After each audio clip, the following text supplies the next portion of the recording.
Hello viewers, எல்லோரும் எப்படி இருக்கீங்க? நல்லா இருக்கீங்களா? சொந்தக்காரங்களை பற்றி நீங்கள் ஏதாவது சொல்லுங்கன்னு கேட்டிங்கன்னா என்னுடைய அபிப்பிராயத்தை பற்றி நான் சொல்கிறேன். காசு பணம் இருந்தால் சொந்த பந்தம் 1000 பேர் நம்ம வீட்டுக்கு வருவாங்க. சொல்லுவாங்க ஒரு தத்துவம், ஓட்டு மேலே சோத்தை வச்சு 1000 காக்கா.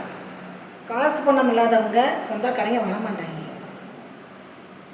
இப்போ நம்மளே ஒரு கஷ்டப்பட்டு நம்மகிட்ட முடியாத நேரத்தில் ஒரு 5 10 ஒரு கை மாற்ற நான் கேட்டேன்னு வச்சுக்கோங்களேன், ஐயோ இந்த காசு கேட்குறவங்களே விட்டுருங்க, காசுல கேட்காதீங்க, இது என்ன இப்படி பண்ணுறீங்க சொல்லி பேசவும் மாட்டாங்க, ஃபோன் பண்ணால் ஃபோன் எடுக்கவும் மாட்டாங்க.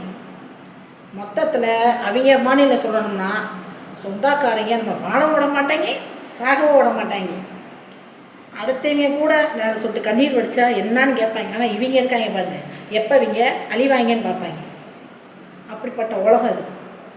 என்னை பொறுத்தவரையில் சொந்தக்காரங்களே சுத்த வேஸ்ட்டுங்க. அவங்க வேணாம்னா வேணாம் தான் நான் சொல்லுவேன். இது என்னுடைய சுயமான அபிப்பிராயம். சரியாங்க? வாய்ங்க.